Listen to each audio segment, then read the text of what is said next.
परीलोक में बहुत सारी परियां एक साथ हंसी खुशी मिलजुल कर रहती थी।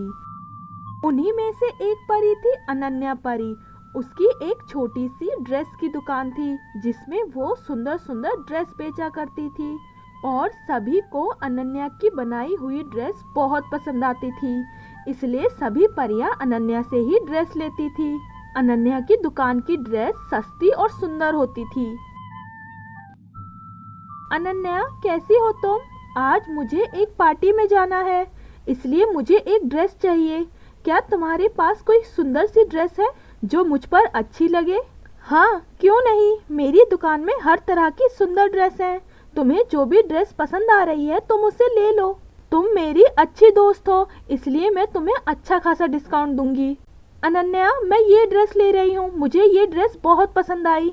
अच्छा, अब मैं चलती हूँ, मुझे जाकर अपनी पार्टी की तैयारियां भी करनी है। अगले दिन जब वो परी उस ड्रेस को पहनकर पार्टी में जाती है तो बीच पार्टी में वो ड्रेस फटने लगती है, जिससे वो बहुत शर्मिंदा हो जाती है। तुम ये घटिया ड्रेस कहाँ से लाई थी जो इस तरह से फट रही है? लगता है तुम पैसे बचाने के चक्कर में किसी घटिया दुकान से ये ड्रेस लेकर आई हो। मुझे तो लगता है ये इस ड्रेस को कहीं से उठा कर लाई है, तभी तो ये इतनी पुरानी है जो फट रही है। ये सब सुनकर उस परी को बहुत बुरा लगता है और वो घर आकर गुस्से में कहती है, ये सब अनन्या के वजह से हुआ है। उसने जानबूझकर मुझे इतनी घटिया ड्रेस दी जिससे मेरी पार्टी में इतनी बेइज्जती हुई। मैं अनन्या को नहीं छोड़ूंगी, मैं उसकी दुकान जला दूंगी। उसे इतनी घटिया ड्रेस बेचने का कोई हक नहीं है। ये कहकर वो परी अनन्या की दुकान में आग लगा देती है।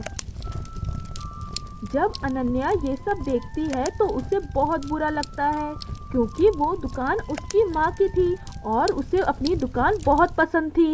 ये सब किसने किया होगा? मेरी पूरी दुकान जला दी। अब मैं अपना गुजारा कैसे करूँगी? ये सब मेरे साथ क्या हो गया? ये कहकर अनन्या रोने लगती है। थोड़ी देर बाद वो परी अनन्या के पास आती है और कहती है, मैंने जलाई है तुम्हारी ड्रेस की दुकान। तुम्हें इस तरह इतनी घटिया ड्रेस नहीं बेचनी चाहिए थी। तुम्हारी घटिया ड्रेस की वजह से कल मुझे पार्टी में शर्मिंदा होना पड़ा, इसलिए मैंने तुम्हारी सभी ड्रेस जला दी। नहीं, ऐसी बात नहीं है, मैं हर ड्रेस की सिलाई बहुत अच्छे से करती हूँ। शायद कपड़े की क्वालिटी खराब होगी, पर मेरा यकीन मानो, मैंने ये सब जानबूझकर नहीं किया है। मैं तो चाहती हूँ कि सबको मेरी ड्रेस पसंद आए। वो सब मैं नहीं जानती, मैंने तुम्हारी दुकान जला दी। अब तुम ड्रेस नहीं बेच पाओगी। ये कहकर वो परी वहाँ से चली जाती है और अनन्या को कुछ समझ नहीं आता कि अब वो क्या करे। इसलिए वो अगले दिन अपने लिए कोई काम ढूंढने के लिए निकल जाती है, पर रास्ते से जाते वक्त उसे अपनी दुकान दिखाई देती है जो वहीं पर थी, पर उसमें अब सोने और चांदी की ड्रेस लगी हुई थी, जिसे देखकर अनन्या बहुत हैरान होती है।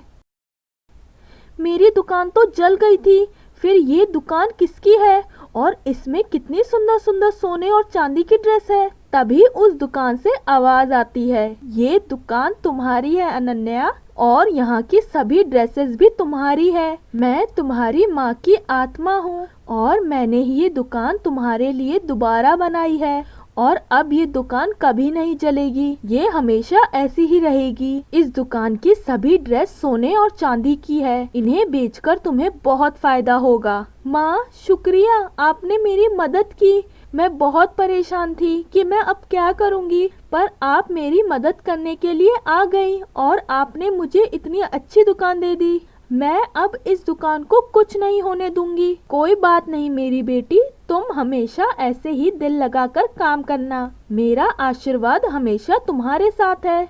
दुकान पाकर अनन्या बहुत खुश होती है और अब उसके पास और भी परियां आने लगती हैं। सभी परियों को अनन्या की सोने और चांदी की ड्रेस बहुत पसंद आती है और अनन्या का मुनाफा भी बढ़ता जाता है। इसके बाद अनन्या एक सोने की ड्रेस लेकर उस परी के पास जाती है और उससे माफी मांगती है। मैंने तुम्हारे साथ इतना बुरा किया, तुम्हारी दुकान भी जला दी थी, फिर भी तुम मेरे लिए ये सोने की ड्रेस लेकर आई हो। मैं जानती हूँ तुमने मेरे साथ बुरा किया, पर इसमें तुम्हारी गलती नहीं थी, पर मैं अब तुमसे उस ड्रेस के लिए माफी मांगती हूँ और तुम्हें अपनी दुकान की सबसे सुंदर ड्रेस दे रही हूँ। क्या तुम मुझे माफ करोगी? ठीक है अनन्या, मैं तुम्हें माफ करती हूँ और अब फिर से मैं तुम्हारी दुकान से ही ड्रेस लेने आऊंगी। मुझे यकीन है कि तुमने जानबूझकर वो ड्रेस मुझे नहीं दी होगी। इसके बाद वो परी अनन्या को माफ कर देती है और अनन्या अपनी दुकान में बहुत खुश रहती है। एक दिन नीलम परी बहुत खुश थी क्योंकि आज वो अपने नानी के घर जा रही थी। नीलम, तुम पहली बार अकेले परीलोक से बाहर जा रही हो। ये एक जादुई हीरा है, तुम इसे अपने पास ही रखना, ये तुम्हारी रक्षा करेगा। पर एक बात का ध्यान रखना, ये हीरा तुम्हारी एक बार ही मदद कर पाएगा। रानी परी, आप बिल्कुल फिक्र मत करिए, मैं बहुत संभल कर जाऊंगी। मैं अपना पूरा ख्याल रखूंगी और शुक्रिया इस हीरे के लिए, मैं इसे अपने साथ ही रखूंगी। ठीक है नीलम, और जल्दी वापस आना, हम सब परियों को तुम्हारी बहुत याद आएगी। जी रानी परी, मैं अपना पूरा ख्याल रखूंगी और मैं नानी माँ से मिलकर जल्दी वापस आ जाऊंगी। ये कहकर नीलम निकल जाती है। पर कुछ देर बाद नीलम एक जगह पर रुक जाती है। मैं बहुत थक गई हूँ, मुझे भूख भी लग रही है, अब मैं क्या करूँ? तभी नीलम को वहाँ एक सेब का पेड़ दिखाई देता है। मैं ये सेब खा लेती हूँ, इसे खाने के बाद मैं कहीं भी नहीं रुकूंगी, सीधा नानी माँ के घर पर जाऊंगी। इतना कहकर नीलम वो सेब खाती है। नीलम के सेब खाने के बाद वो पेड़ नीलम को बंदी बना लेता है। कौन हो तुम और मुझे इस तरह क्यों पकड़ा है? मैंने क्या किया? मुझे जाने दो, मुझे अपनी नानी माँ के घर जाना है। परी, तूने मेरा ये सेब खाया है, जिसके बदले अब मैं तुझे खा जाऊंगा। इस जंगल में जो भी आता है मैं उसके साथ यही करता हूँ और आज तुम्हारी बारी है। मुझे इस जंगल के बारे में नहीं मालूम था, मैं तो बस भूख की वजह से यहाँ रुक गई थी। मुझे माफ कर दो और मुझे जाने दो। अब माफी मांगने से कुछ नहीं होगा, मैं किसी को भी माफ नहीं करता। यहाँ से गुजरने वाले हर शख्स को मैं खा जाता हूँ। आज तुम्हारी बारी है, आज मैं तुम्हें खाऊंगा। नीलम ये सब सुनकर बहुत डर जाती है, उसे समझ नहीं आता कि वो यहाँ से कैसे निकले। तभी उसे रानी परी के द्वारा दिए गए जादुई हीरे की याद आती है। क्या हुआ परी, लगता है तुम मुझसे डर गई हो। ये अच्छी बात है, मुझसे सबको डरना चाहिए। हाँ, मुझे बहुत डर लग रहा है, पर अब क्या कर सकते हैं, तुम तो मुझे खा जाओगे। पर क्या तुम मेरी एक इच्छा पूरी करोगे? मेरे बैग में एक जादुई हीरा है जो परीलोक का है, क्या तुम उसे वापस परीलोक में पहुंचा दोगे? मुझे बस इतना ही चाहिए। क्या जादुई हीरा, वो भी परीलोक का? परीलोक का हीरा तो बहुत शक्तिशाली होता है, उसे मिलने से तो मैं और भी शक्तिशाली बन जाऊंगा। अच्छा हुआ तुमने ये बात मुझे बता दी, अब ये हीरा मेरा होगा, वो हीरा मुझे चाहिए। ये कहकर वो पेड़ नीलम के बैग से उस जादुई हीरे को निकालता है। जादुई हीरे, मेरी जान बचाओ वरना मुझे ये पेड़ खा जाएगा। हाँ नीलम परी, तुम्हारी जान बचाना ही मेरा काम है, मैं इस पेड़ को अभी सबक सिखाता हूँ। ये कहकर वो जादुई हीरा उस पेड़ में आग लगा देता है, जिससे वो पेड़ जलने लगता है।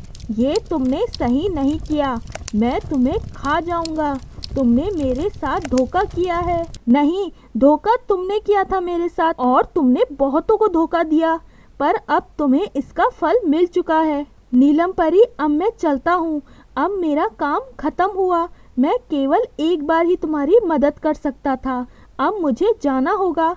कोई बात नहीं जादुई हीरे, अब मैं रास्ते में कहीं भी नहीं रुकूंगी, अब तुम भी जा सकते हो। ये कहकर नीलम आगे बढ़ने लगती है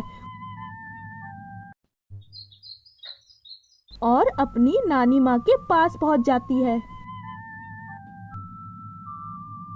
अरे नीलम, तुम आ गई, तुम अकेले आई हो? परीलोक तो बहुत दूर है, तुम्हें आने में कोई परेशानी तो नहीं हुई?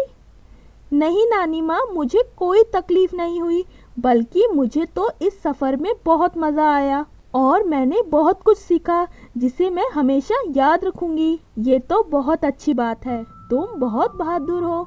नीलम, चलो, तुम थक गई होगी, मैंने तुम्हारे लिए तुम्हारी पसंद का खाना बनाया है। हाँ नानी माँ, मैं आपके साथ बैठकर खाना खाऊंगी।